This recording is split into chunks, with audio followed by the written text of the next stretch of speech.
Hi, my name is Jonathan, and today in 21st century there is a big war of civilizations between Christianity and between Islam, between Christian nations and Muslim nations.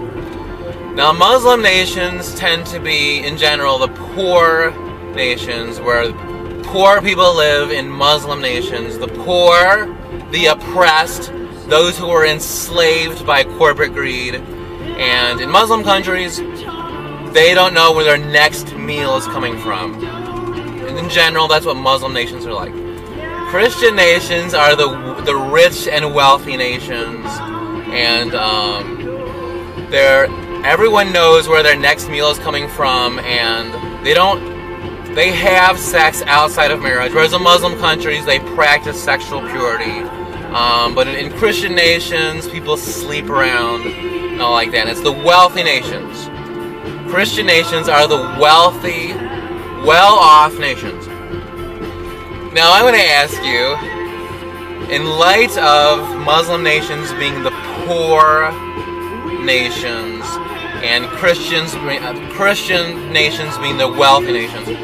Now, and if you're in a Western country, like you're an American or you're British and Australian, and you say, well, I am not a Christian, and so I do not live in a Christian nation. Or you're a Christian and say, well, we're not a Christian nation, because we're obviously not living by Christian principles, not living by the Bible, so we're not a Christian nation.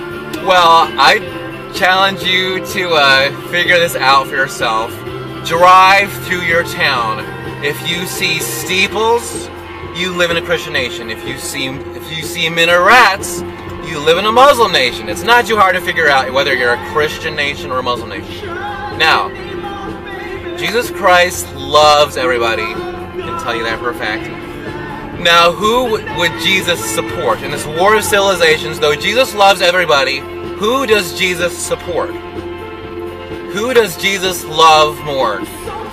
Jesus loves everybody, but Jesus does favor the poor. Okay, so I will say as a Christian that, yes, I'll tell Muslims, Jesus Christ is fully God and fully man, but Jesus Christ is a Muslim. If Jesus Christ were to live today, oops, sorry about that. I'm a dork, by the way, a huge dork. Anyway, yeah, Jesus Christ is a Muslim. If Jesus Christ were to come today, Jesus is a Muslim. He's not a Christian. Jesus does favor the poor. He favors the oppressed. God is a God of the poor. God is a God of the oppressed. So God does favor the Muslim nations. Jesus is a Muslim. Jesus does favor the Muslim nations over the Christian nations. That's all I wanted to say, and I love you so much. Bye.